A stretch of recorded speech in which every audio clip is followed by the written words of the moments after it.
Muy buenas tardes, estimados hermanos, mis hermanas también, les saludo en el nombre del Señor Jesús.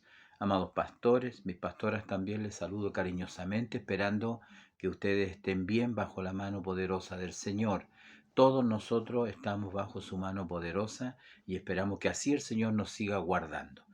Gracias al Señor también tenemos la oportunidad de poder tener esta última lección de nuestro expositor bíblico referente al libro de Levítico, que de antemano hemos dicho muchas veces que ha sido una tremenda bendición para aquellos que seriamente han seguido las lecciones en cada uno de estos capítulos que hemos estado analizando. Hoy nos encontramos frente al último capítulo de nuestro expositor del libro de Levítico. Ya luego estaremos entrando al libro de Josué, que es un libro histórico y también nos deja muchas enseñanzas prácticas. Estamos en el capítulo 27, que ha sido dividido en dos partes para completar las 30 lecciones de Levítico, y nos toca la lectura desde el versículo 30 del capítulo 27 hasta el versículo 34. En estos versículos estaremos tomando un tema que es muy importante, y antes de entrar a él mismo vamos a orar al Señor para que Dios en su misericordia, en su amor, nos dé la gracia, nos revele su palabra y nosotros tengamos nuestro corazón abierto, nuestra mente también abierta para oír la voz del Señor. Sea Dios revelándole a cada uno de ustedes lo que el Señor quiere hablar a su vida. No lo que yo quiero entender, no lo que usted quiera entender y comprender, sino lo que el Señor quiera para cada uno de nosotros, porque allí está la bendición, en oír la voz del Señor. Oramos en su presencia. Dios eterno, Padre misericordioso, le damos gracias, Señor, en esta hora, porque reconocemos, Señor, su grandeza, su amor, su misericordia, su soberanía, y ha permitido, Señor, que en este día podamos estar analizando una vez más esta lección para nosotros, Señor, para este fin de semana. Yo le ruego, Dios amado, que usted bendiga a la iglesia, bendiga a su pueblo, bendiga nuestras vidas, y que a través de esta su palabra nosotros podamos, Señor, entender y comprender tal cual lo hicieron los escritores sagrados, tal cual usted fue su propósito, Señor, poder entender el espíritu, Señor, de esta ley que muchas veces nosotros pasamos por alto, porque en nuestro corazón siempre es inclinado al mal. Te rogamos, Señor, ahora que nos limpies, nos santifique y nos prepares para este estudio bíblico. Te lo ruego todo en el nombre de Jesús. Amén y amén. Bien, gracias al Señor. Vamos a dar lectura entonces a la lección que tenemos en el libro de Levítico, capítulo 27, versículo 30 al 34. Dice así en el nombre del Señor Jesús: Y el diezmo de la tierra, así de la simiente de la tierra como del fruto de los árboles de Jehová es cosa dedicada a Jehová. Y si alguno quisiere rescatar algo del diezmo, añadirá la quinta parte de su precio por ello. Y todo diezmo de vacas o de ovejas, de todo lo que pasa bajo la vara, el diezmo será consagrado a Jehová.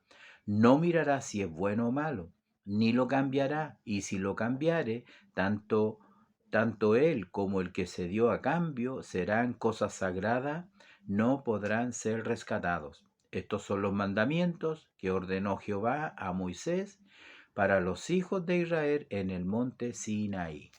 Bien, esa es la lectura bíblica que tenemos en esta hora. Antes de entrar a este tema, vamos a ver este tema como dividido en dos partes en realidad. Primero, para concluir las lecciones que hemos estado viendo en el libro de Levítico, es decir, la lectura bíblica desde el versículo 30 al 34. Y en la segunda parte estaremos mirando un tema muy controversial que es el diezmo hoy en día, donde en la red, en la red también hay muchos videos, muchos pastores, muchos videos que hablan acerca de este tema. Y la opinión yo creo que ha sido bastante dividida al respecto. En realidad, unos están a favor del diezmo y otros están en contra del diezmo. Lo que uno no tiene que decir, aquellos que muchas veces no están de acuerdo con el diezmo, lo que nunca tienen que decir, porque lo hemos oído, yo mismo lo he oído, que dicen que el diezmo no es bíblico. No, el diezmo es totalmente bíblico, 100% bíblico, tanto en las escrituras y ya estando en la palabra del Señor es bíblico, pertenece a las escrituras. Entonces, vamos a hacerlo primero, en realidad tenemos esta lección que está concluyendo, donde nos habla acerca del diezmo que, como dice el versículo 30, habla en primer lugar acerca del diezmo de la tierra, del fruto también de los árboles. De Jehová es. Hay cosas que le pertenecen únicamente al Señor. Hay cosas que ya están declaradas en la ley, están declaradas en el libro de Levítico, que solamente le pertenecen al Señor. Es decir, usted no le puede dar lo que es del Señor. Uno tiene que dar lo que a uno le pertenece, ¿ya? En este caso lo vimos la semana pasada, que estuvimos viendo acerca de el fruto de la tierra, de los animales, de las propiedades, de las casas, que uno hacía un voto voluntario y se lo daba al Señor, como lo vemos en la Escritura muchas veces, donde hombres hicieron votos, algunos cumplieron fielmente y otros también no lo cumplieron. Acuérdese que uno de los textos importantes era que cuando hagas una promesa, hagas un voto delante del Señor, no tardes en cumplirla, porque Dios no se agrada de los insensatos. Tenemos un ejemplo, haciendo un recuento pasado, acerca de Ananías. Yo creo que en el Nuevo Testamento es muy fuerte ese tema, donde Ananías y su esposa Zafira hacen una promesa, hacen un voto, digamos, le llamamos así porque nadie los obligó a dar lo que era de ellos, que les pertenecía a ellos, pero ellos lo hicieron. Sin embargo, luego cambiaron, sustrajeron, sacaron del valor total. Primero pensaron darle todo al Señor y luego se arrepintieron y bueno, todos conocemos el desenlace trágico. Entonces, fue lamentable en realidad. Entonces, en esta parte nosotros hemos estado ya mirando acerca de lo que no se puede rescatar. Rescatar es el término que se usa para redimir. Redimir, rescatar, recuperar son sinónimos, para entender esta lección de que si uno da algo después podría recuperarlo, pagando un porcentaje, un 20% de lo que el sacerdote tasó esa casa, esa siembra, ese animal, y sobre el valor o la tasación de esa cosa, podríamos decir, había que pagar un quinto es un 20%. Entonces, aquí, en estos últimos versículos, en los últimos versículos, desde el versículo 26 realmente, que no estaba en la lección pasada, habían cosas que no se podían redimir, no se podían rescatar, como los primogénitos. Los primogénitos le pertenecen al Señor y ahí está la frase. Aquí también la encontramos en el versículo 30. Dice, así de la simiente de la tierra como del fruto de los árboles, de Jehová es cosa dedicada a Jehová. ¿Ya? Y si alguno dice, quisiere rescatar, y si alguno, porque esto era del Señor, pero en este caso, si uno quisiere rescatarlo, bueno, se le aplica la misma norma que se ha aplicado anteriormente. ¿Cuál era la norma? Ahí lo dice, añadirá la quinta parte de su precio por ello. En ese caso, desde el versículo 32 y el 33 específicamente, está hablando ahora del diezmo de vacas o de ovejas, de todo lo que pasa bajo la vara. El diezmo será consagrado a Jehová. No mirará si es bueno o malo, ni lo cambiará. Y si lo cambiare, tanto como el que se dio en cambio, tanto él como el que se dio en cambio, eh, serán cosas sagradas, y agrega, no podrán ser rescatados. En este caso no podían ser rescatados. En el caso anterior podrían haberse rescatado, pero en este caso no iba a ser rescatado. Entonces encontramos nosotros en estas lecciones, en estos votos voluntarios, en estas cosas consagradas, ¿no es cierto? Y lo que uno le da, porque siempre hay personas, también lo hubieron en ese tiempo, que habían sido bendecidos por el Señor y querían bendecir al Señor, bendecir la obra del Señor, entonces lo daban al Señor, lo dedicaban al Señor, lo entregaban al Señor. Y como era voluntario, existía en la mayoría de los casos la posibilidad de rescatar eso, recuperar eso, pagando, como quien diría, en primer lugar, el valor de lo que valía lo que ellos habían dado. Y en segundo lugar, un impuesto como pagan todas las cosas, ¿no? Un 20% sobre el valor y así la persona podría recuperarlo. Entonces, viendo este tema, según estos versículos, según el tema anterior tenemos que entender que hay cosas que solamente le pertenecían al Señor, como los primogénitos de los animales, que no podían ser dedicados porque ya eran del Señor. Así lo dice el versículo 20, ¿no? También dice ahí el versículo 20, que nadie lo iba a dedicar y termina diciendo, nadie lo dedicará, sea buey u oveja, de Jehová es, ¿ya? Y lo que es del Señor le pertenece al Señor. Entonces es interesante poder cómo termina este tema, este libro, donde también nos habla acerca de, nos abre un tema que como digo es controversial hoy en día en las iglesias evangélicas, en el mundo cristiano es muy controversial, ha sido motivo de mucha discusión también, yo he estado estudiando el tema seriamente y buscando y tratando de entender.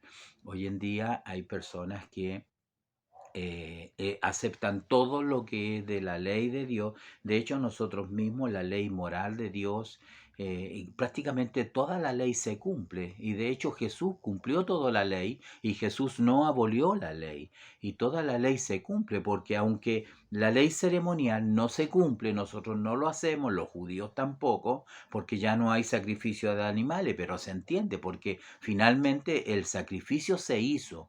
El último sacrificio se hizo, se cumplió en la persona de Jesús y ya no hay más necesidad de hacer ese tipo de sacrificio.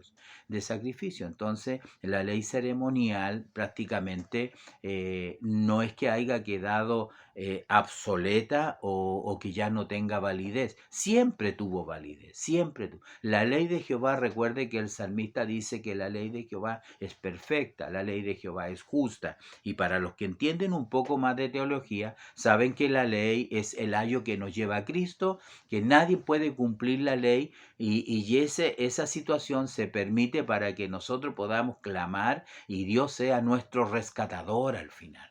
Finalmente Él sea quien nos rescate porque Él sí cumplió la ley a cabalidad completamente y en este caso muchas de estas demandas de la ley terminan en Cristo por lo mismo porque Él las cumplió. Él las cumplió.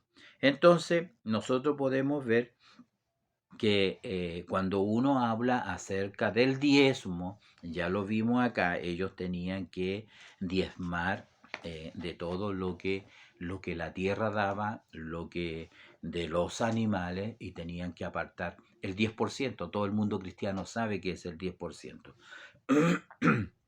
Hay que decir en realidad que el diezmo, que es el 10% de lo recibido, es una práctica que no es exclusiva de la ley. Hay que decir que el diezmo es una práctica que se hizo mucho antes de que la ley existiera, de que la ley en el monte Sinaí se le entregara al pueblo de Dios. Ya vamos a ver por qué Dios hizo eso. Nosotros vemos que Abraham, por ejemplo, él entregó los diezmos. A Melquisedec, que era el sacerdote del Dios Altísimo, al cual Abraham, por gratitud, porque Dios le dio una victoria, porque tuvo una victoria sobre sus enemigos, sus adversarios. En Génesis 14, versículo 18 al 20, dice, entonces Melquisedec, rey de Salem y sacerdote del Dios Altísimo, sacó pan y vino. No voy a entrar en ese detalle en realidad porque ¿quién era este personaje que ofrece pan y vino? estos elementos usted los asocia inmediatamente con nuestra Santa Cena, ¿ya?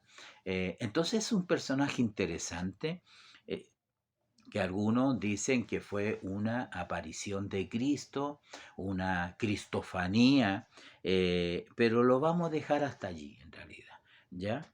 Pero para que usted vaya asociando, en el fondo podríamos decir, si efectivamente es así, porque no es el estudio, lo que está haciendo Abraham le está dando al Señor, al Señor. Entonces, dice este versículo que él sacó pan y vino y le bendijo, diciendo, bendito sea Abraham del Dios Altísimo, creador de los cielos y de la tierra, y bendijo, y bendito sea el Dios Altísimo que entregó tus enemigos en tu mano. Y le dio a Abraham los diezmos de todo. Entonces allí vemos, ¿no es cierto?, en la escritura, porque el diezmo es bíblico, en la escritura que Abraham, por gratitud, ¿no es cierto?, por esa gran victoria, le entrega a Melquisedec los diezmos de todo lo que él había ganado en la batalla. También encontramos en Génesis un poco más adelante, pero en el capítulo 28, también un pasaje muy conocido, muy recurrente también, que no podemos pasar por alto porque por algo está en la escritura. Alguien diría, pero pastor, ¿qué tiene que ver esto? Es que es muy importante en realidad, porque Jacob, en realidad, Jacob, él iba huyendo de su hermano. Y en esa huida entendemos que él no tenía nada, él no llevaba nada, él no tenía nada, él era un miserable, un pobre, quizás andrajoso, no sé, pero él no tenía absolutamente nada. Tenía todo un futuro por delante incierto para él, no sabía cómo se le iban a dar las cosas, no sabía cómo lo iban a recibir, sin embargo, él en una noche se acuesta en el campo, me imagino yo, una noche estrellada, y él se queda dormido y Dios se le revela a Jacob. Y usted conoce el pasaje. Y entonces nosotros vemos que en este pasaje que está en Génesis capítulo 28, dijimos, lo voy a leer acá. Vamos a ver si tenemos rapidez para buscar este texto, porque este tema podría alargarse un poquito más, pero vale la pena porque uno no habla de estas cosas siempre. Es más, todo pastor en realidad evita hablar de estas cosas, a veces casi en desobediencia en realidad. Y yo tengo que aceptar que muchas veces me he encontrado en esa situación. Génesis 28, versículo 22, dice aquí, dice el 20, dice, e hizo Jacob voto diciendo, si fuere Dios conmigo y me guardare en este viaje en que voy, y me diere pan para comer y vestido para vestir, que son las cosas de las cuales uno depende, ¿no? Un techo donde cobijarse, abrigo, comida. Entonces, y además le dice, y si volviere en paz a casa de mi padre, Jehová será mi Dios. Ese es el voto que él hace delante del Señor, que me parece muy justo. Cualquiera de nosotros podría hacer este voto hoy en día, a pesar de los siglos que han pasado. Usted y yo creo que muchas personas también le ofrecen al Señor servirle si Él le sana, si Él le salva, si Él hace algo con algún familiar. Estamos siempre inducidos a hacer ciertos votos delante del Señor. Y si volviere en paz a casa de mi padre, Jehová será mi Dios, y esta piedra que he puesto por señal será casa de Dios, y de todo lo que me dieres, porque todo es del Señor, y de todo lo que me dieres, el diezmo apartaré para ti. Aquí podemos distinguir a dos tipos de personas en realidad. Tenemos que decir que todo lo que nosotros tenemos, Dios nos lo ha dado. Usted, yo, todos nosotros, todo lo que tenemos, usted que es hijo de Dios, que es un salvado, un redimido, usted que es un siervo de Dios, tiene que reconocer que todo lo que usted tiene, Dios se lo ha dado. Es decir, como dice aquí, todo lo que me dieres, a nosotros Dios nos ha dado todo lo que tenemos. Pero aquí viene la separación. Y de todo lo que me dieres, el diezmo apartaré para ti. Y ahí hay diferencia. Algunos, ¿no es cierto?, entienden este voto, ¿no es cierto?, practican este voto, lo hacen con toda libertad, deben hacerlo con todo contentamiento, con toda libertad, porque así como Jacob lo hizo, a él nadie lo obligó, a él nadie le obligó a decir estas últimas palabras. Él podría haber terminado perfectamente en el versículo 21. Me parece lo más correcto, porque él le pide al Señor que él fuera con él, que lo guarde en el viaje, que lo proteja, que le diera pan, le diera comida, le diera vestido, y si volviera en paz a la casa de mi padre, Jehová será mi Dios. Ya eso está completo. Pero a él, por gratitud ahora, entiende como también lo vimos en Abraham, y dice, y ahora de todo lo que tú me dieres, el diezmo apartaré para ti, el diezmo apartaré para ti.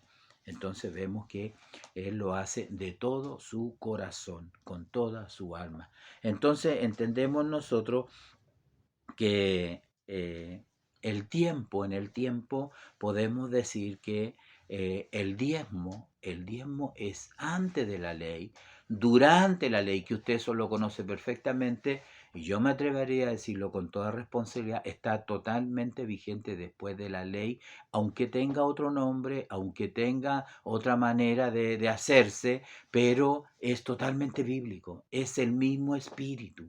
Es el mismo espíritu. No tiene sentido que nosotros, ¿no es cierto?, apliquemos tantas cosas, aún las leyes morales, las leyes civiles, y cuánto nos defendemos y cuánto le ponemos énfasis a la ley del Señor que nos ha dado en el libro de Levítico, en todo, pero en esta parte echamos un pie atrás. Eso demuestra que muchas veces nosotros, el hombre, tiene el mal de lo que el Señor dijo, el amor al dinero, el amor al dinero. Entonces, en todo esto nosotros podemos ver que llegando ahora al tiempo, ¿no es cierto?, de la ley, nosotros sabemos que Dios formó una nación y que de esa nación, ¿no es cierto?, vinieron los dirigentes, los reyes, los jueces primero, pero que finalmente la tribu de Leví fue establecida por orden de Dios de que ellos recibieran los diezmos porque no tenían herencia, no tenían heredad. Hay muchos pasajes en ello. Yo creo que ese no es el tema. Yo creo que no hay discusión. Yo creo que en eso estamos todos de acuerdo. Yo creo que en eso hay unanimidad en entender cómo Dios promovió, cómo Dios sustentó a la tribu de Leví para ocuparse de las cosas sagradas del Señor. Ellos comían de los diezmos, ellos se sustentaban de los diezmos, ellos vivían por lo que daban las otras tribus, a las cuales sin duda alguna el Señor bendecía grandemente. Y en eso no tenemos nada que decir. Leví, que era el tercer hijo de Jacob, su madre se llamaba Lea, era un hombre de almas tomar, no era una persona tan, digamos, pacífica, es más, era de almas tomar. Entonces, cuando Jacob, ¿no es cierto?, habló acerca de Simón y Leví, en la bendición, mire lo que le dice, Simón y Leví son hermanos, armas de iniquidad sus armas. En su consejo no entre mi alma, dice Jacob, ni mi espíritu se junte en su compañía, porque en su furor mataron hombres, y en su temeridad desjarretaron toros. Maldito su furor que fue fiero, y su ira que fue dura. Yo los apartaré en Jacob, y los esparciré en Israel. La profecía finalmente se cumplió en tiempo de Moisés, cuando ellos se pusieron al lado de Moisés y se consagraron al Señor para servir en las cosas sagradas del Señor. La tribu de Leví tenía 3 hijos, Coat, ¿no es cierto?, Gersón, Coat y Merarí, y de la familia de Coat nace la familia de Aarón, que se convierten en sacerdotes. Y como digo, ellos no tenían heredad en la tierra, dispuso Dios que fueran sustentados por el resto de las tribus a través del diezmo, Hay muchos versículos, ¿no es cierto?, que habla acerca de estos mismos. Usted lo puede leer en Números capítulo 18, del versículo 8 al 32. Allí él habla claramente a Israel acerca del diezmo que los hijos de Israel tenían que dar para el pueblo de Dios, ¿ya? Así hablarás a los hijos, a los levitas. He aquí, yo he dado a los hijos de Leví todos los diezmos en Israel por heredad, por su ministerio, por cuanto ellos sirven en el ministerio del tabernáculo de reunión. Otro verso dice, así hablarás a los levitas y dirás, cuando toméis de los hijos de Israel los diezmos que os he dado de ellos por vuestra heredad, vosotros presentaréis de ellos en ofrenda mecida a Jehová el diezmo de los diezmos. Ofreceréis también vosotros ofrenda a Jehová de todos vuestros diezmos que recibáis de los hijos de Israel, y daréis de ello la ofrenda de Jehová al sacerdote Aarón. Estos textos los cito porque apuntan un poco al pastorado que tiene que dar el diezmo de los diezmos. No puede existir una persona, un pastor que reciba diezmo de la congregación en aquellas iglesias donde se practica y él no esté diezmando, ¿ya? Por eso que dice, ofreceréis también vosotros ofrenda a Jehová de todos vuestros diezmos que recibáis de los hijos de Israel, y daréis de ellos la ofrenda de Jehová al sacerdote Aarón, que era la cabeza, ¿no es cierto?, del sacerdocio. Y lo comeréis en cualquier lugar vosotros y vuestra familia, pues es vuestra remuneración por vuestro ministerio. Ese era el pago que ellos tenían por su ministerio. Por lo cual, como vemos acá nosotros en Levítico 27:30, el diezmo de la tierra, así de la simiente de la tierra, como del fruto de los árboles de Jehová es cosa dedicada a Jehová. Es interesante ver que ellos tenían este sistema que era para, como decimos nosotros, el sustento de los sacerdotes. Sin embargo, esta era una ley que les obligaba a ellos cumplir con ella. Nosotros vemos en Malaquías 3 la seriedad de esta ley, como de toda la ley del Señor. Toda la ley de Dios es delicada. Ustedes vemos nosotros que ellos tenían que hacer sacrificios de animales, habían sacrificios inmundos, habían animales inmundos, otros, ¿no es cierto?, eh, no eran puros, no eran sin tacha, estaba prohibido. Repetimos muchas veces en el libro de Levítico, acuérdese usted, profesor, acuérdese usted, ¿no es cierto?, en las lecciones, que se repetía mucho la frase, el tal será cortado del medio del pueblo, el tal morirá, y eso era seriedad en la ley. Así también era tan serio el tema de los diezmos que nosotros encontramos aquí en Malaquías, ¿no es cierto?, un pasaje que también conocemos perfectamente. Dice, ¿robará el hombre a Dios? Es la pregunta que el profeta le hace al pueblo del Señor, ¿no es cierto?, a Israel. ¿Robará el hombre a Dios? Pues vosotros me habéis robado y dijisteis, ¿en qué te hemos robado? Y la respuesta es, en vuestros diezmos y ofrendas. ¿Le interesa a Dios? ¿Le interesaba ese asunto a Dios? Obviamente que sí. ¿Por qué? Porque además el versículo 9 dice, malditos soy con maldición, porque vosotros la nación toda me habéis robado. Es decir, en palabras simples, el que no diezmaba del pueblo de Israel en el tiempo de la ley era un maldito. Había una maldición sobre ellos y la Biblia lo dice claramente, esa no es invención mía. Puedo decir con toda seguridad, como lo dice la Escritura, que el judío, el israelita, el pueblo de Dios que no diezmaba, era maldito, había una maldición sobre ellos. Mire lo que les dice el Señor, mostrando ahora yo veo su gracia y su misericordia. Les dice, traed todos los diezmos al alfolí y hay alimento en mi casa, y probadme en esto. Dios, pienso que en eso Él es como que se rebaja a nuestra estatura, a la estatura del hombre, y le dice, pruébame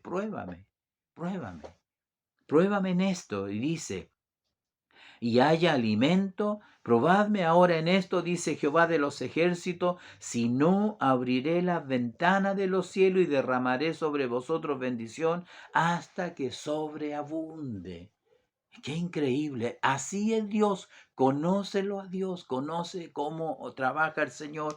Es el mismo Dios de hoy en día.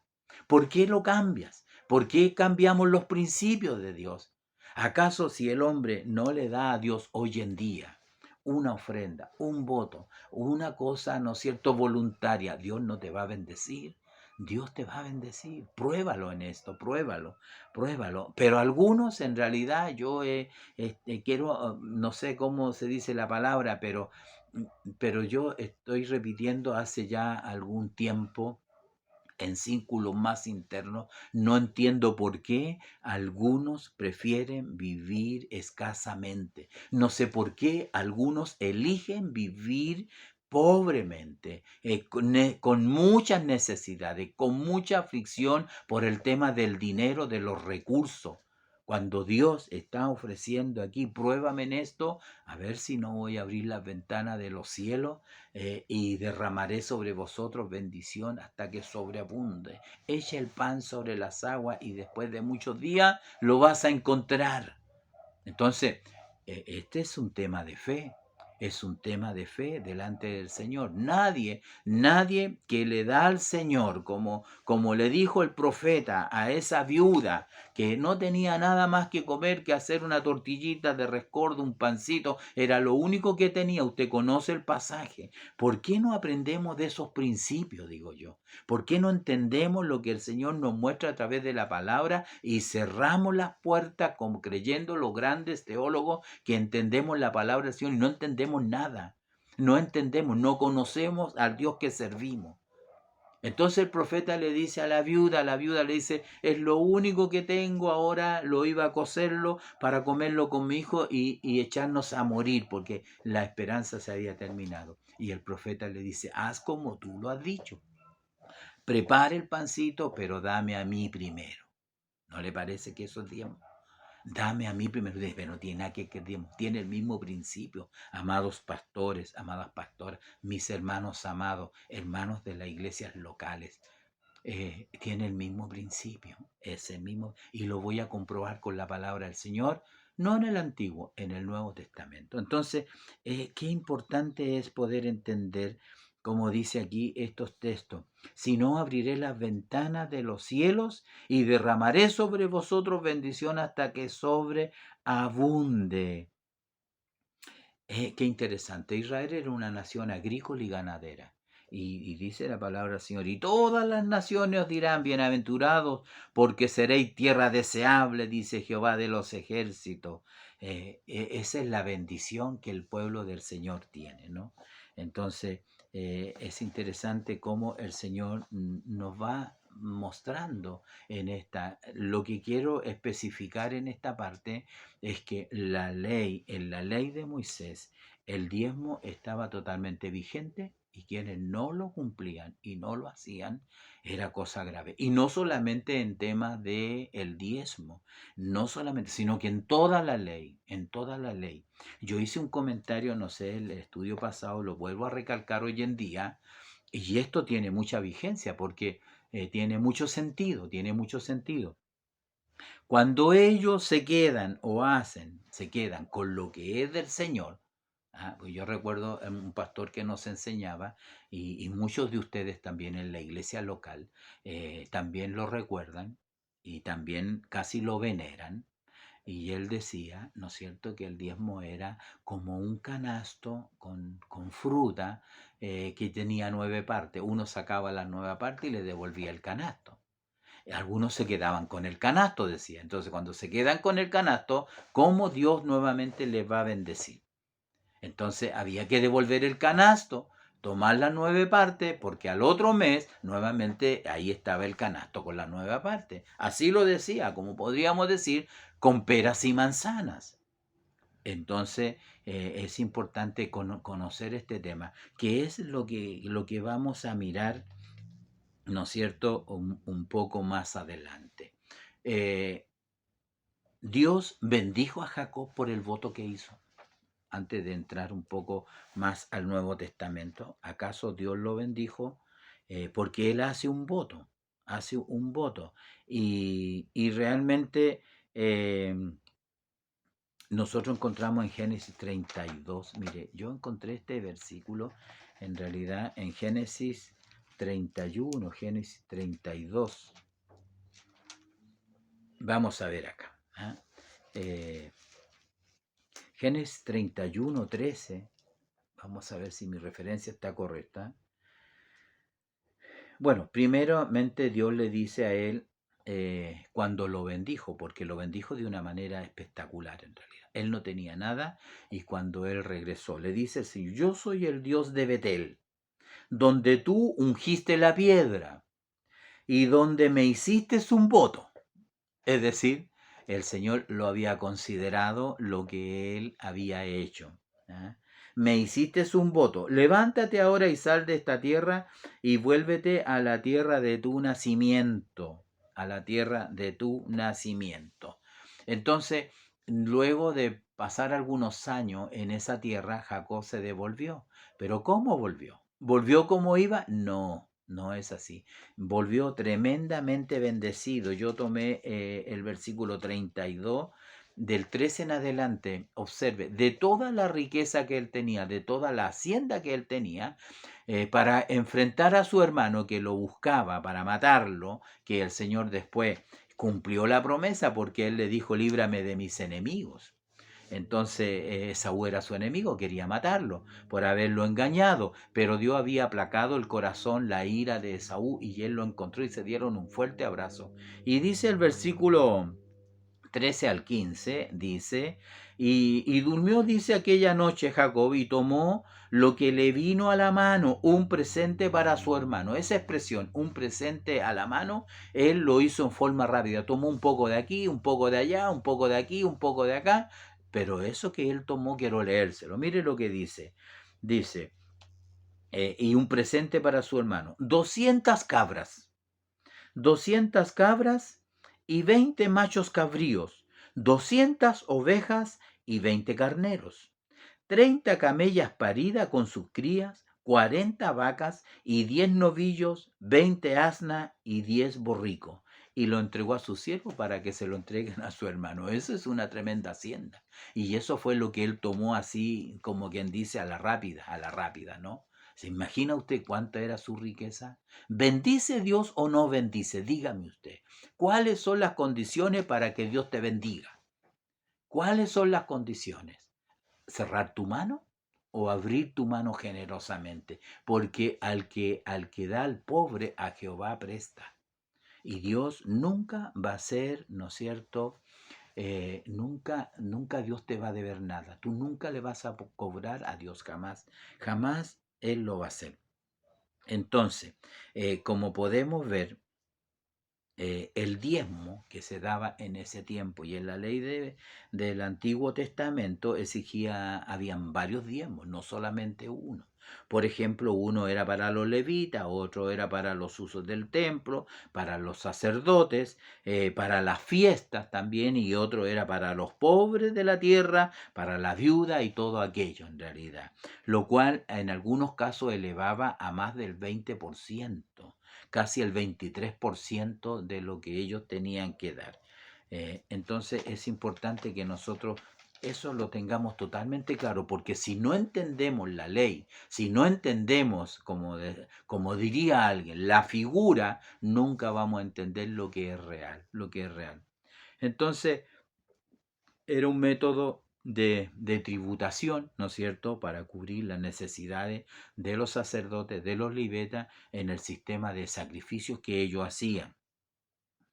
En el Nuevo Testamento, en realidad, en el Nuevo Testamento, y aquí es donde está la confrontación, ¿no es cierto?, que a mí me parece muy malsana en realidad y muy perjudicial y dañina para la iglesia, para la comunión de los hermanos, porque específicamente aquellas personas que no diezman,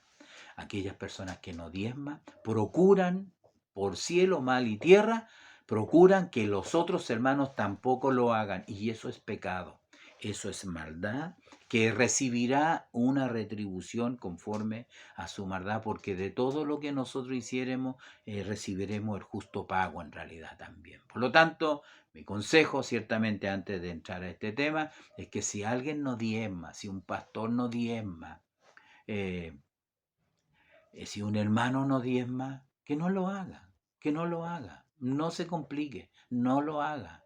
Usted ha elegido, y usted, mi hermano, hermana, usted elige vivir en escasez y necesidad, porque el principio de dar y recibir está totalmente vigente en las escrituras y de la manera que Dios lo ha establecido, no de la manera que a mí se me ocurre, que a mí se me antoja. Porque, por ejemplo, si vamos nosotros, ¿no es cierto?, al tiempo de Jesús, en el tiempo de Jesús, que usted podría calificarlo Nuevo Testamento o Antiguo Testamento, o ante la ley o después de la ley, para algunas cosas. Algunos lo ponen después de la ley, otros lo ponen antes, porque cierran, ¿no es cierto?, el canon y abren el otro con el ministerio de Juan el Bautista, ¿no es cierto?, con Mateo, por decirlo. Pero en el tiempo de Jesús entonces, porque en el mismo libro de Mateo, en el capítulo 22 y 23, dice, el Señor Jesús dice, ay de vosotros escribas y fariseos, hipócritas, que diezmáis la menta y el eneldo y el comino, y dejáis lo más importante de la ley. Y ese era el problema que ellos tenían. La ley fue escrita en tablas de piedras, pero en el tiempo nuevo, en el tiempo actual del Nuevo Testamento, la ley está escrita en nuestras mentes y en nuestros corazones, en una nueva mente y en un nuevo corazón, porque así lo dice el Señor en su palabra. Estableceré el nuevo pacto, no como el pacto anterior, porque ahora lo haré en un corazón nuevo, daré un corazón nuevo y un espíritu nuevo. El hombre del Antiguo Testamento es una persona distinta, totalmente distinta. Nosotros no estamos sujetos al mandamiento, la ley estricto, legalista, que te obliga a hacer las cosas, y como te obliga a diezmar en el tiempo de Israel, si no lo hacía eras maldito. Pero nosotros estamos en otro tiempo, en otro tiempo. ¿Qué es lo que le dice el Señor a los fariseos y los escribas? Les dice, soy hipócritas, porque diezmáis la menta, el eneldo, el comino, y dejáis lo más importante de la ley, la justicia, la misericordia y la fe. Uno hasta ahí estaría feliz. Usted que no diezma estaría feliz, ¿no es cierto?, porque cambiaría, ¿no es cierto?, una cosa por la otra, pero él agrega algo y hay que ponerle atención. La palabra, toda la palabra es inspirada por Dios, no una parte, toda la palabra es inspirada por Dios. Y le dice, y dejáis lo más importante de la ley, la justicia, la misericordia y la fe. Esto era necesario hacer. ¿Qué cosa? La justicia, la misericordia y la fe, sin dejar de hacer aquello. ¿Qué cosa? El diezmo. Entonces, por qué cito este texto en realidad? Porque hoy en día muchas personas que batallan con este tema del diezmo, dicen, yo no doy el diezmo al pastor, yo no doy el diezmo a la iglesia, porque yo lo doy a la viuda necesitada. Ahí está el texto. Eso tienes que hacerlo, eso tiene que hacer el pastor, eso tiene que hacer el que recibe diezmo de sus hermanos, compartir y preocuparse de la viuda, de los desamparados, de los que tienen menos, sin dejar de hacer lo otro. Entonces, no ese es el camino muchas veces, porque algunos se justifican de esa forma. Entonces dicen, yo no lo hago, pero hago esto otro. Pero te pasaría lo mismo que los fariseos. El texto es claro, lo leo dejáis lo más importante de la ley, la justicia, la misericordia y la fe. Esto era necesario hacer sin dejar de hacer aquello. La palabra aquello se refiere al diezmo. Entonces, como digo, es muy importante lo que nosotros vemos en esta parte, ¿ya? Entrando en esta parte más controversial que yo quería darle a entender, en realidad, eh, Dije realmente con mucha responsabilidad. Nosotros estamos en la dispensación de la gracia, es verdad. ¿Le gusta a usted la dispensación de la gracia? Sí, es muy bonita, pero no es menos permisiva, no es menos permisiva. Eh, aquí lo tenemos en realidad. Quiero leer algunos textos. Yo le voy a poner título a esta parte que dice, oíste que fue dicho. Y eso es ley, ¿ya? Oíste que fue dicho. Y con esto quiero decir que en el tiempo de la gracia, la relación con Dios no es más permisiva que en el tiempo de la ley. De ninguna manera. Usted no puede estar contento y decir, no, ahora ya no me obligan, ahora ya no soy legalista y un montón de cosas que solamente delatan a veces la ignorancia que hay en nosotros, ¿ya? El Señor Jesús, Él dijo en Mateo 5:17, no penséis que he venido para abrogar la ley o los profetas. No he venido para abrogar la ley, sino he venido para cumplirla, para cumplirla. Porque muchas veces algunas personas al leer Romanos capítulo 10, versículo 4, doy la cita para que usted lo lea también, dice así este texto, porque el fin de la ley es Cristo.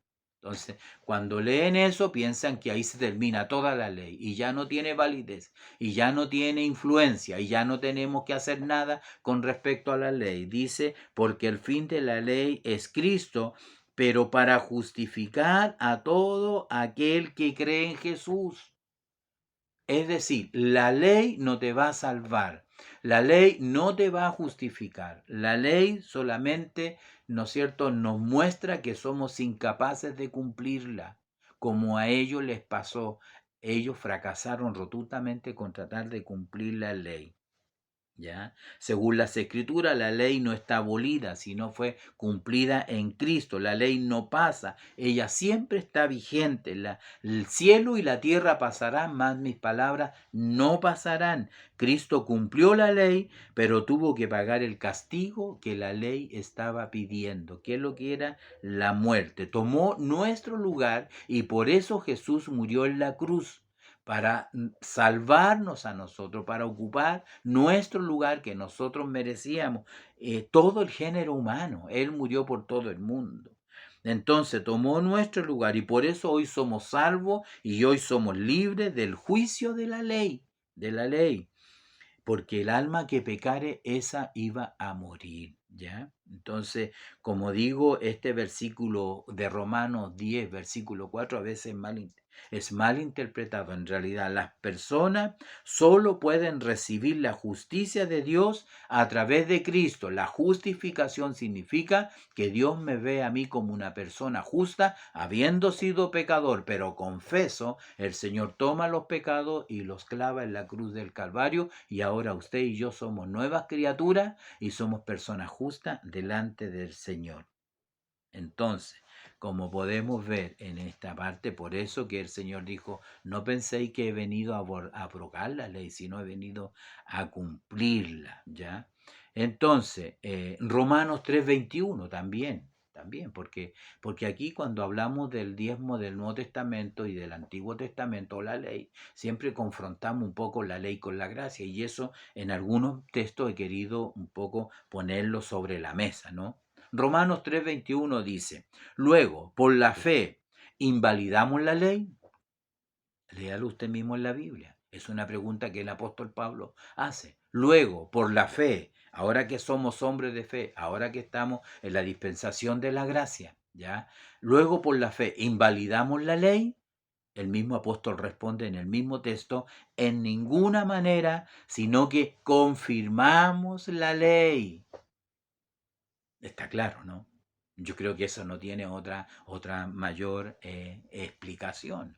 Luego, por la fe, invalidamos la ley en ninguna manera, sino que confirmamos la ley. Eso lo dice Romanos 3, versículo 21. Por lo tanto, en el tiempo de la gracia, la relación con Dios no es más permisiva que en el tiempo de la ley, y se lo voy a demostrar con tres textos bíblicos que espero que usted los medite, los considere y los vea lo lleve a su corazón consagrado al Señor, porque el impío, el hombre que nunca ha recibido nada del Señor, que Dios nunca se le ha revelado, que no es una nueva criatura, no lo va a entender, no lo va a entender. Mateo 5, versículo 27-28. Oíste que fue dicho. ¿Dónde? En la ley. Oíste que fue dicho, no cometerás adulterio. Pero yo os digo que cualquiera que mira a una mujer para codiciarla, ya adulteró con ella en su corazón. La pregunta es, ¿cuál es más estricta? ¿Cuál eleva nuestro estándar? ¿En la ley o en la gracia? Interesante pregunta que usted debe responderse. La respuesta está en el mismo texto. Mateo 5:43. Oíste que fue dicho, amarás a tu prójimo y aborrecerás a tu enemigo. Pero yo os digo, tiempo de la gracia, amad a vuestros enemigos, bendecid a los que os maldicen, haced bien a los que os aborrecen y orad por los que os ultrajan y os persiguen. La ley, la gracia. Qué interesante, ¿no? Obligados y estos lo hacen de corazón.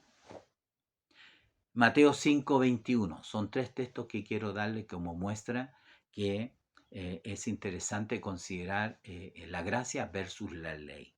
Mateo 5:21-22. Oíste que fue dicho a los antiguos, no matarás, y cualquiera que matare será culpable de juicio. Pero yo digo que cualquiera que se enoje contra su hermano será culpable de juicio, y cualquiera que diga necio a su hermano será culpable ante el concilio, y cualquiera que le diga fatuo quedará expuesto al infierno de fuego. La ley oíste que fue dicho, pero yo os digo, tiempo de la gracia, elevamos nuestro estándar moral, espiritual, delante del Señor. No nos engañemos. Uno podría preguntarse ahora, de acuerdo a lo que he dicho, si usted me ha estado siguiendo, si ellos no pudieron cumplir la ley, ¿ya? ¿Cómo vamos a cumplir entonces el estándar mayor de la gracia? Simple, nueva criatura, corazón generoso, corazón dadivoso, nuevamente y confiando en las misericordias de Dios, porque hoy todo lo que tenemos es de Dios, todo le pertenece a Él. ¿Ah? Todo le pertenece. Entonces, si consideramos este principio, ¿no? Esta enseñanza, si consideramos, eh, si en el tiempo de la ley era obligación, ¿sí? ¿Estamos de acuerdo en eso? Que el tiempo de la ley es obligación. Haz esto y vivirás. La ley era así. Tienes que cumplir la ley y vas a vivir. Pero el problema estaba en el corazón del hombre que el Señor solucionó. El Señor vino y cambió la mente, cambió tu corazón. Eres una nueva criatura. Ya no piensas como antes. ¿Ah? No eres amante del dinero. Porque la gente en el mundo dice el dinero viene, el dinero va. Tienen razón. Todos los días las misericordias del Señor son nuevas y para los hijos del Señor cuando hay escasez, Él saca y trae, saca de donde hay y trae, ¿no es cierto? Y bendice. ¿No lo ha hecho así el Señor muchas veces con ustedes? ¿No lo ha hecho con nosotros el Señor? Todo lo que yo tengo Dios me lo ha dado. Y no teniendo estudio, no teniendo profesión y no teniendo un montón de cosas que hoy en día muchos tienen. Pero cuando hacemos esto delante del Señor, las ventanas de los cielos se abren y la bendición sobreabunda, ¿ya? Entonces, si consideramos este principio, como digo, en el tiempo de la ley era obligación, era obligación. ¿Cómo será ahora en el tiempo de la gracia? Hay un texto, hay un pasaje que dice muy claro, dad de gracia lo que por gracia habéis recibido. Entonces, cuando entramos al Nuevo Testamento, quiero decir con toda responsabilidad a mis pastores, mis pastoras, a ustedes hermanos profesores, a usted iglesia del Señor. En el Nuevo Testamento, el diezmo no se impone, pero tampoco se prohíbe. Si usted me pasa la Biblia a mí, que yo le demuestre en el Nuevo Testamento donde se impone el diezmo, yo se la devuelvo como lo hizo un pastor y yo le diría, muéstreme usted mejor dónde se prohíbe. No se prohíbe, no se prohíbe. Tenemos otro sistema que es distinto, que la iglesia lo entendió, ya lo voy a explicar en algún momento, lo entendió en algún momento, lo voy a decir inmediatamente. Cuando el pastor Huber llega a Chile, y todos conocemos la historia de él, entonces, sabemos lo que Dios quería hacer con este varón. Quería traer un avivamiento a la iglesia, que ya la iglesia en el país estaba siendo evangelizada de alguna manera por las iglesias históricas, es decir, presbiterianos, anglicanos, bautistas, no sé si Alianza Cristiana y Misionera, no estoy seguro, pero este tipo de iglesias ya estaban en el país, como Humboldt, y muchos hombres que hicieron mucho por el país, ¿no? Especialmente en las esferas sociales altas, ¿ya? Porque era gente de Inglaterra, de Estados Unidos, con un alto, ¿no es cierto?, nivel de educación. Entonces, como estas naciones eran mayoritariamente protestantes, sus emisarios, sus ministros que venían al país, eran también protestantes, particularmente de la iglesia metodista. Y el pastor Huber, enviado por la iglesia metodista episcopal, todos sabemos, él como ministro tenía un sueldo, porque la iglesia le pagaba un sueldo a él.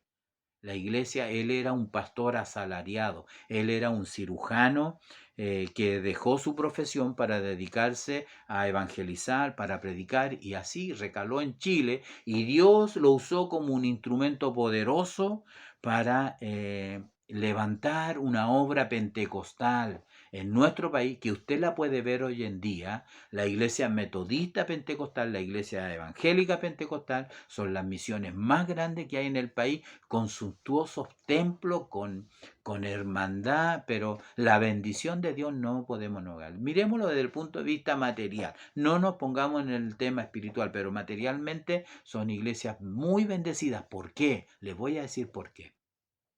Porque cuando él renuncia a la iglesia metodista episcopal para, como dijo su esposa, sigamos con los hermanos chilenos adelante, sigamos con el avivamiento adelante, y el pastor renuncia a la misión, en esa noche, o en una de esas noches, llegaron los hermanos oficiales, me imagino, líderes, y le dijeron, pastor, nosotros no podemos pagarle un sueldo a usted, pero nunca faltará el pan en la mesa. La revista Fuego de Pentecostés, que me ha costado buscar y encontrarla, narra en esas páginas que en esa ocasión, en esa conversación, el Señor despertó en la hermandad la doctrina del diezmo que estaba olvidada en la iglesia. Por eso las iglesias pentecostales como la nuestra, los hermanos diezman y los pastores viven del diezmo que da la iglesia, con todos los principios que ya hemos estado mirando y con otros textos más que les voy a entregar, para bíblicamente demostrar que si bien el diezmo no es una obligación, pero está totalmente vigente hasta estos tiempos. Y además, algo muy importante, lo he visto con estos ojos, no me lo han contado, he visto cómo el Señor bendice a los hermanos que diezman. Y también me imagino a los pastores que diezman. Entonces es interesante este texto que estamos mirando en esta hora, ¿no? Ya consideramos que oíste que fue dicho, yo debiera preguntarle después de haber leído esos textos, pero yo quiero preguntarle, si en el tiempo de la obligación, en el tiempo de la ley, Dios les pidió, los puso ahí, el que no lo hace es maldito. Piensa en esto, amado hermano, usted que tiene al Señor en su vida. Si Dios les exigió a ellos el 10%, ¿cuánto nos exigirá a nosotros? ¿Qué va a hacer usted con el estándar? ¿Lo va a bajar o lo va a subir? O al menos lo va a mantener. ¿Qué es lo que va a hacer? ¿Cuál es la lógica? ¿Cuál es la lógica? Yo me atrevería a decir de alguna manera, no sé si voy a decir alguna cosa que alguien me pueda criticar, no tengo problema, pero si pusiéramos esta misma aplicación, este mismo principio en el mismo Señor, si Él decía, oíste que fue dicho, debes de diezmar el 10%, ¿qué diría el Señor? Lo dejo para que usted lo medite y lo piense, porque hoy somos nueva criatura, hoy somos nuevas personas. Esto está hecho, amados hermanos, para entenderlo, personas que verdaderamente han recibido al Señor y que no aman el dinero. Usted me diría, es que el que ama dinero es el pastor. Usted me va a hablar del pastor de Santiago, que tenía, no sé, millones y millones y millones. Pues. Bueno, él tenía una congregación de mil miembros y quizás más. Y si ese pastor recibiera mensualmente 10,000 pesos por cada uno de los 1,000 miembros, saque la cuenta cuánto es. Si no me equivoco, son 10 millones. Pero ese no es el tema. Yo conocemos hombres de Dios que aman a Dios, que el Señor los ha llamado para llevar una obra y no pueden sustentarse porque la mitad de la iglesia o muchos hermanos no diezman y tienen que trabajar y tienen que desgastarse en el trabajo secular y llegar con suerte a atender la obra del Señor. Y el Señor los llamó y el Señor los tomó. ¿No se preocupará Dios de ello? ¿No se preocupará? Por eso que es importante, quiero, para ir concluyendo el tema, mostrarle algunos textos del Nuevo Testamento. Y el apóstol Pablo, ¿no es cierto?, en cuanto al obrero de su obra, ¿no? ¿Qué dice el apóstol Pablo? Los que predican el Evangelio deben vivir del Evangelio. ¿No lo dice así? ¿Ah? ¿O solo yo y Bernabé no tenemos de derecho de no trabajar? ¿Qué está diciendo? Vayamos a los textos y usemos nuestra Biblia. Veamos. Primera de Corintios. ¿Ya? Vamos a ver si encontramos Primera de Corintios, capítulo 9. Quiero llevarlo a estos textos. Si usted quiere que le hable con el Nuevo Testamento, que es el tiempo de la iglesia, el tiempo que a usted le interesa, mire, quiero leerlo algunos versículos aquí. 9, Primera de Corintios capítulo 9, versículo 7, voy a leer algunos textos, ¿no? Y voy a ir parando para darle una explicación. Ya hemos llegado al tiempo y nos quedan solamente revisar algunos textos porque el tema da para mucho más y las experiencias en realidad nos confirman algo que no estamos equivocados, ¿ya? Dice así, ¿quién fue jamás soldado a su propia expensas? ¿Quién? ¿Cuál es la respuesta? Nadie. Nadie va a pelear una guerra por amor al arte, reciben un sueldo. Hay personas que se contratan para ir a pelear a Ucrania y le van a pagar un sueldo. Y por eso lo hacen y exponen su vida. Entonces, ¿quién fue soldado a su propia expensa? Nadie. ¿Quién planta viña y no come de su fruto? Nadie. No lo dice acá la escritura, porque es obvia la respuesta. Nadie planta una viña y no come de su fruto. ¿O quién apacienta el rebaño y no toma de la leche del rebaño? Son las preguntas del apóstol Pablo, Nuevo Testamento, dispensación de la gracia. ¿Ya? Digo esto solo como hombre. ¿No dice esto también la ley? ¿Qué dice ese texto? Ese texto que dice, ¿esto lo estoy diciendo de mi corazón? ¿Porque a mí se me ocurre? ¿O acaso tengo algún argumento en la ley? Claro que la tengo en la ley. Entonces él cita la ley. Porque en la ley de Moisés, versículo 9, dice, porque en la ley de Moisés está escrito, no pondrás bozar al buey que trilla. ¿Tiene Dios cuidado de los bueyes? Claro que sí. El buey trabaja, el buey está trillando, no le pongas bozal, le está diciendo. Y eso está en la ley de Moisés. ¿Ya? ¿O lo dice enteramente por nosotros? Una pregunta. Lo dice por los bueyes, que Dios se preocupa de los bueyes, pero también lo dice por nosotros. ¿O lo dice enteramente por nosotros? Pues por nosotros se escribió, porque con esperanza debe arar el que ara. Ahí lo traslada al tiempo espiritual, ya, al que ara. Y el que trilla, con esperanza de recibir el fruto. Si nosotros sembramos entre vosotros lo espiritual, ¿es gran cosa si segaremos de vosotros lo material? Interesante pregunta, ¿no? Si otros participan de este derecho sobre vosotros, ¿cuánto más nosotros?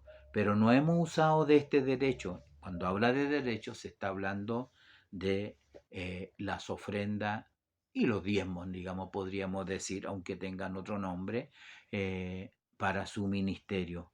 No hemos usado este derecho, sino que lo soportamos todo por no poner ningún obstáculo al Evangelio de Cristo. El apóstol eh, prefería que, es como decirle, hermano, si no vas a diezmar, no diezmes mejor, no, pero sálvate, sálvate, busca al Señor, consagra tu vida, no dejes que eso te impida a ti. ¿Ah? Y eso decía el apóstol, ¿no sabéis que los que trabajan en las cosas sagradas comen del templo? Aquí el apóstol Pablo está citando, ¿qué cosa? Está citando el templo en tiempo de Jesús, en qué tiempo lo está situando, en todo lo que nosotros estuvimos leyendo. ¿O acaso las ofrendas de paz, el sacerdote con su familia, la familia del oferente no comía de lo que traía y lo ofrecía al Señor? ¿Acaso ellos no eran mantenidos, los sacerdotes y los levitas, de lo que el pueblo traía? Claro que sí. Entonces él dice, ¿no sabéis que los que trabajan en las cosas sagradas comen del templo y los que sirven al altar, del altar participan? ¿No sabéis eso? Claro, amado hermano. Claro, mi estimado, amado y querido hermano y mi pastor amado. Eso lo mostró la ley, eso lo demostramos en todo el libro de Levítico. ¿Ah? O sea, todas estas preguntas son en este caso un sí rotundo. A diferencia de las anteriores, estas son un sí rotundo. Usted sabe que ellos comían del altar, ellos comían de las cosas sagradas y los que sirven del altar participan. Así también ordenó el Señor a los que anuncian el Evangelio que vivan del Evangelio. ¿No es lo mismo? Es exactamente lo mismo. Abra sus ojos. Permita que la bendición de Dios sobreabunde. Permite que la bendición de Dios llegue a su casa, a su hogar, a su familia, a sus hijos que merecen una vida abundante de bendiciones. No le traiga pobreza, ni escasez, ni aflicción de espíritu, porque el sueldo no alcanza. Porque algunos dicen no diezmo porque no me alcanza. No, no te alcanza porque no diezmas. Es claro, piénsalo. Piénsalo, dice aquí, ¿no sabéis que los que trabajan en las cosas sagradas comen del templo? Así también ordenó el Señor a los que anuncian el Evangelio que vivan del Evangelio. Luego agrega, abre su corazón el apóstol, pero yo de nada de esto me he aprovechado, ni tampoco, ni tampoco he escrito esto para que se haga así conmigo, porque yo prefiero morir antes que nadie desvanezca esta mi gloria. El apóstol era muy claro en realidad. Si usted no entiende ese texto, él sabe, hoy en día muchos se pueden aprovechar. Pero si ese no es el caso de su pastor, si ese no es el caso del siervo de Dios, ¿usted por qué cierra la mano? Si quiere que Dios lo bendiga, mire, para bendecir a un siervo de Dios, cuando Dios toma un hombre y lo unge, ¿ah? Y es el pastor de la iglesia, y Dios lo tiene allí, usted no le cierre la mano, porque para bendecirlo a él tiene que bendecirlo a usted. Para que Dios bendiga al siervo de Dios tiene que bendecir a la hermandad, tiene que bendecir sus trabajos, tiene que aumentar sus sueldos, siempre cuando usted le dé al Señor lo que es del Señor. ¿Ya? Entonces, él decía, yo no me aprovecho y prefiero morir antes que nadie desvanezca esta mi gloria. No es fácil para un siervo de Dios, no es fácil para mí. ¿Ah? Este tema en realidad, donde gracias al Señor, alguien quiso ponerme un sueldo a mí. Alguien quiso ponerme un sueldo, pero el Señor me mostró, el Señor me dio a entender, porque estas cosas solamente las hace el Señor. Yo me sentí como Jacob, que el suegro quería ponerle un sueldo a él, dice, ¿cuánto te voy a pagar? Porque no quiero que te vayas, veo que Dios está contigo, Dios te ha bendecido y mis ganados han crecido cuando tú estás aquí, no quiero que te vayas, poneme un sueldo, te voy a poner un sueldo, dame tu precio. Y él dice, no, dijo, para mí en las ovejas quiero las listadas, las rayadas, las manchadas. Hombre, todas mis ovejas o son blancas o son negras, ¿no? Pero el Señor empezó a obrar. Alguien dice que puso unas varillas, una cosa así. No, pero el ángel del Señor hizo eso. Todas las borregas, todos los animalitos comenzaron a nacer listados, rayados, manchados. Y él tuvo una cantidad de animales mayor que la que su suegro. Usted no puede ponerle un sueldo al pastor porque usted no lo ha contratado. Si usted lo contrata, imagínese, tiene que darle vacaciones. Si usted no le cumple el sueldo, el pastor le va a poner una demanda. No sé, es un tema. No funciona así la iglesia pentecostal. No funciona así nuestra iglesia. Entonces, es complicado. Uno prefiere vivir de lo que el Señor le da. De los gentiles que lo bendicen. A mí los gentiles me bendicen. Gentiles me bendicen. Me bendice mi familia, mis hijos cercanos. Y, y no podría reclamarle a la iglesia. No podría reclamarle a la iglesia. Exhortaría a la iglesia que permita que el Señor abra las ventanas de los cielos y que no escojan vivir pobremente de mucha necesidad, porque Dios te da y Dios te quita también. Dios te da y te quita. Y como dije la semana pasada, alguien me enseñó hace mucho tiempo, hoy en día es un pastor que está en la alta esfera y me decía, él era hermano, yo también era hermano, y me decía, bueno, cuando sabes, hermano Hernán, cuando uno no le da al Señor, Dios te lo quita igual, se te enferma el hijo, se te echa a perder el auto, tienes que pagarlo en el mecánico, te lo quita igual el Señor. Eres hijo del Señor, Él te lo quita. Se lo quitó a Israel. Israel por 490 años no cumplió la ley del año sabático. 490 años ellos pasaron por alto el año sabático y Dios se los quitó. ¿Qué es lo que hizo el Señor? Los mandó 70 años al cautiverio para que la tierra descansara, porque era cada 7 años había que dar un año al Señor para que la tierra descansara. Mire que la lógica, esa es lógica. Y es lógica que se entiende perfectamente. Entonces, que el Señor te ayude, el Señor te bendiga. Quiero leer algunos textos más en realidad. En realidad. Eh, y voy a ir a el 13 y el 14 lo leímos acerca de lo que... Pero este texto es muy interesante, quiero compartir con ustedes este texto de Primera de Timoteo, mire, Primera de Timoteo capítulo 5. Este es un texto muy interesante y si usted piensa que no es cierto, de este tiempo, quiero que lea este texto. Primera de Timoteo capítulo 5, versículo 18, dice así. Bueno, primero el versículo 17 dice, los ancianos que gobiernan bien, ¿quiénes son? Los pastores de ese tiempo. Hoy en día pastores, en ese tiempo ancianos o diáconos, se les llamaba, el apóstol Pablo estableció estas iglesias, ¿no? Los ancianos que gobiernan bien sean tenidos por digno de doble honor, mayormente los que trabajan en predicar y enseñar, sean tenidos por digno eh, de doble honor. Quiero hacer un paréntesis antes de pasar al próximo texto, ¿no? Eh, Cuando uno, ¿no es cierto?, tiene un pastor, como yo, el Señor me ha honrado por misericordia, no es lo que yo busqué, no es lo que yo pedí. Entiendo hoy en día, el Señor cerró la puerta de trabajo. Después de casi 30 años yo estaría feliz en la COPEC, en la COPEC, fabricando productos para la industria automotriz, estaría feliz.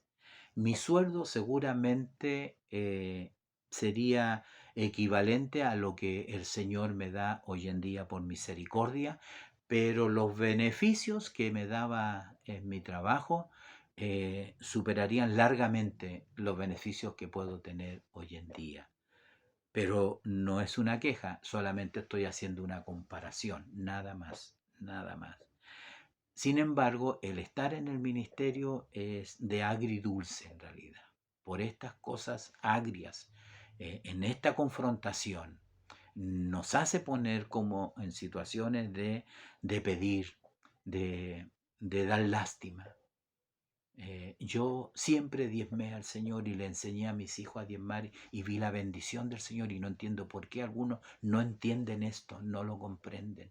He visto cómo Dios ha bendecido mi vida, he visto cómo Dios ha bendecido la vida de mis hijos con sus bienes, con sus casas, con sus profesiones, de los 7 hijos que el Señor nos dio, que no fueron pocos en realidad.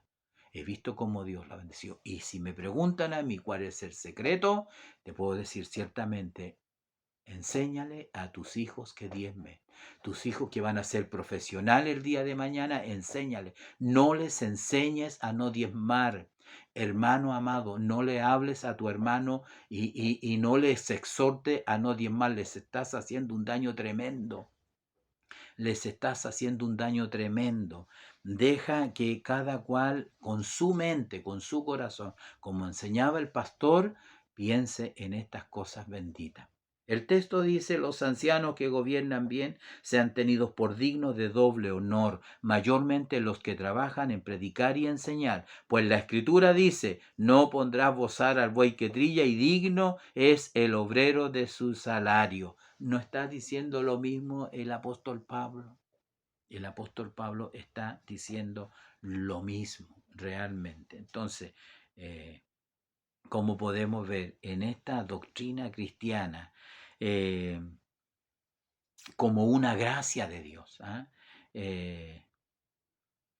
Como una gracia de Dios. Segunda de Corintios capítulo 8, 9. Segunda de Corintios capítulo 8. Me quedan solamente algunos textos que no puedo dejar pasar esta oportunidad. Segunda de Corintios 8, Segunda de Corintios capítulo 8 y el 9. Bueno, aquí habla acerca, todo este tema tiene que ver, ¿no es cierto?, con la doctrina cristiana como una gracia de Dios, el dar, el dar. Asimismo, el verso 1 dice: hermanos, hacemos saber la gracia de Dios que se ha dado a las iglesias de Macedonia, que en grande prueba de tribulación, la abundancia de su gozo y su profunda pobreza abundaron en riqueza de su generosidad. ¿Pobreza en qué? Pues doy testimonio que con agrado han dado conforme a su fuerza y aún más allá de su fuerza. Está hablando en términos económicos, pidiéndonos con mucho ruego que les concediéramos el privilegio de participar en este servicio para los santos, y no como lo esperábamos, sino que asimismo se dieron primeramente al Señor y luego a nosotros por la voluntad de Dios. Entonces podemos ver que aquí mismo dicen los hermanos que esta gracia que Dios le había dado a la iglesia de Macedonia, que fue una iglesia que sustentó al apóstol Pablo. El versículo 7 dice: por tanto, como en todo abundáis en fe, en palabra, en ciencia, en toda solicitud y en vuestro amor para con nosotros, abundad también en esta gracia. En contraste entonces con las obligaciones de la ley, sino que ahora encontramos con una sinceridad de corazón y de amor. El verso 8 dice: no hablo como quien manda, sino como para poner a prueba por medio de la diligencia de otros, también la sinceridad del amor vuestro. Cuando habla el apóstol, hablaba del anciano de doble honor, tiene que ver con el pastor al cual nosotros estamos sujetos, ¿no? Y tiene que ver con el amor. Muchas personas no diezman porque no les gusta el pastor. Hay personas que no diezman porque no reconocen la unción del pastor, porque no reconocen su ministerio, no lo reconocen. Como no lo reconocen, entonces no diezman, y no diezman en ninguna parte tampoco. Porque si dan por aquí o por allá alguna vez, eso todos tenemos que hacerlo. Todos tenemos que ver dónde está la necesidad y compartir de lo que Dios nos da, compartirlo con nuestros hermanos que tienen menos. Nosotros, si uno tiene un vehículo y tiene que ir a dejar a alguien, tiene que no le va a cobrar. Y eso es una bendición, es una gracia de Dios de dar. Entonces es muy importante esto. Finalmente, en el Nuevo Testamento, Dios no impone el diezmo como ley, pero tampoco lo prohíbe. Esa es una conclusión. Dios no impone el diezmo como ley, pero tampoco lo prohíbe, porque es el producto del corazón generoso. No se puede diezmar hoy en día si la persona no es generosa. No es generosa. Entonces es el producto del corazón generoso y la gratitud a Dios de lo que Dios a ti te ha dado, de toda la bendición que Dios te da, porque todo lo que tenemos es de Dios. Por eso, segunda de Corintios dice, por esto digo, el que siembra escasamente también segará escasamente, y el que siembra generosamente, generosamente también segará. Cada uno dé como propuso en su corazón, no con tristeza ni por necesidad, porque Dios ama al dador alegre, y aquellos que lo hacen alegremente, nadie le va a prohibir, nadie le va a prohibir. Y usted tampoco está llamado, ¿no es cierto?, a evitar que los hermanos lo hagan, porque yo lo he visto con mucha pena, y eso recibirá una justa retribución, porque Dios es justo. Imagínese usted que Dios ame al siervo y alguien haga eso. ¿Se enojará el Señor? Se va a enojar, se va a molestar, porque no te corresponde a ti, no te corresponde. Por eso algunos hablan de dar el diezmo, otros dicen de pagar el diezmo. Entonces el Señor nos bendiga en esta hora que el Señor nos ha dado de poder estudiar este tema, que vuelvo a insistir, es un tema controversial, un tema difícil en la iglesia, un tema difícil de predicar también, pero tenemos nosotros los pastores la responsabilidad de enseñar a la iglesia para que la iglesia, aquella iglesia pobre, no solamente en lo espiritual, sino en lo material, salga de ese estancamiento, porque no entiendo por qué algunos han querido escoger. Usted, hermano, que no diezma, le voy a decir con toda responsabilidad, usted, mi pastor, que no diezma, usted ha escogido vivir con necesidades económicas a veces muy apremiantes. Y si usted es un padre de familia joven con hartos niños e hijos, usted expone a su familia también a lo mismo, lamentablemente por amor al dinero, porque eso es amor al dinero, porque no quiere dar lo que el Señor, por misericordia, Él quiere bendecirle mucho más todavía. Este principio y esta doctrina, como es la ley, como es palabra de Dios, no, Dios no ha cambiado, Dios es el mismo. La diferencia es que hoy en día opera en los corazones agradecidos de parte del Señor, los nuevos corazones, las personas salvadas y redimidas. Pueden predicar de toda la Biblia, pueden predicar del Génesis al Apocalipsis sin omitir nada. Entonces el Señor nos bendiga, el Señor nos ayude, porque esta es la verdad de Dios, esta es una verdad de Dios. Entonces Dios nos bendiga. Nos hemos pasado un poquito en este tema, pero era necesario que seguramente usted pueda salir de alguna duda. Hay muchas más. Las experiencias, ya no alcanzo a contarlas, pero he tenido experiencias no de otros, sino de nuestra propia vida con respecto a esta doctrina del diezmo bíblico. Que Dios les bendiga. Será para la nueva lección del libro de Josué. Que Dios les bendiga grandemente.